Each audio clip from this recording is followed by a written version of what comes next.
ये कहानी कोटा शहर की एक भूतिया हवेली के बारे में है जो राजस्थान में है। ये कहानी कोटा शहर की एक भूतिया हवेली की है जो राजा महाराजा के जमाने में बनाई गई थी। लेकिन पिछले 18 सालों से इस हवेली में कोई रहने वाला नहीं रहा है। इस हवेली में रहने के लिए कोई इच्छुक नहीं होता था क्योंकि लोगों के मुताबिक यहाँ भूत प्रेत का साया है। जब अजीत सिंह को इस हवेली के बारे में पता चला तो उसने तय किया कि वो इस रहस्य को जानकर ही रुकेगा क्योंकि लोग इस हवेली में रहने से डरते हैं। उसने तय किया कि वो इस हवेली में रहेगा और मजबूत इच्छा शक्ति से इसकी तैयारी कर ली। जब उसने हवेली के अंदर जाने के लिए पैर आगे बढ़ाया तो दरवाजे पे कोई अनजान व्यक्ति ने उसे रोक लिया और पास जाकर बोला, तुम कौन हो और कहाँ जा रहे हो? अरे भाई, तुम कौन हो? अजीत सिंह ने जवाब देने की बजाय सीधे सवाल पूछा।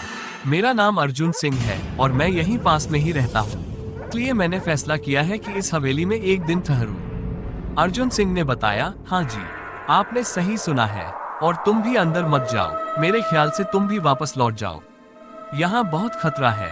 ये सुनकर अजीत सिंह बहुत खुश हो गया, जैसे कोई जैकपॉट लग गया हो। अर्जुन ने उसकी खुशी देखकर बोला, यार आप खुश क्यों हो रहे हो? तुम्हें तो भूत सुनकर डर लगना चाहिए। शायद आपको पता नहीं होगा कि मैं भूत प्रेत में काफी रुचि रखता हूँ। अगर इस हवेली में भूत होता है तो मैं अंदर जाकर सब सच्चाई पता कर लूंगा। इतना बोलते ही अजीत सिंह उस हवेली में चले गए। अंदर जाके अजीत ने अपनी बैग को साइड में रखा और हवेली के चारों ओर देखना शुरू कर दिया। सभी कमरों की भी जांच कर ली। बाद में ड्राइंग रूम में आकर सोफे पर बैठ गया। उसने वहां बैठते हुए दारू के कुछ पैक भी पिए। वहीं अचानक उस कमरे में लाइट का एक बल्ब चालू बंद होने लगा, पर अजीत ने उस पर ध्यान नहीं दिया। थोड़ी देर बाद दूसरा बल्ब चालू बंद हो गया और फिर हवेली की सारी लाइटें चालू बंद हो गई। देखकर अजीत अपनी जगह पर खड़ा हो गया और उसे संपूर्णता से समझ में आ गया। अचानक उसके सामने एक छोटा टेबल हवा में उड़ने लगा, लगभग फीट ऊंचाई पर जाकर गोल गोल घूमने लगा और फिर अजीत बहुत तेजी से आने लगा। अजीत ने तुरंत ही अपनी जगह बदल दी और दूसरी तरफ चला गया और वो टेबल उसी जगह गिरा जहां अजीत खड़ा था। अजीत कुछ समझ नहीं पा रहा था कि सोफे की शीट उसकी तरफ आ रही है। उसने तुरंत खड़ा होकर एक छलांग लगाई और दूसरी तरफ कूद गया। इससे सोफे दीवार से टकराकर टूट गया और अजीत बच गया। बस ऐसे ही सब चुपचाप हो गया। अजीत ने चारों ओर सतर्कता से देखा और बड़ी आवाज में बोला, तुम जो भी हो सामने आकर बात करो। वहीं एक बड़ी छाया उसके सामने आए।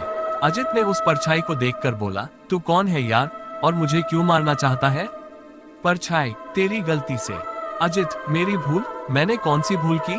डबवर्स द्वारा उसने उत्तर दिया, बात तो सत्य है कि इस हवेली के मालिक ने मुझे यहीं पर 18 साल पहले मार डाला था।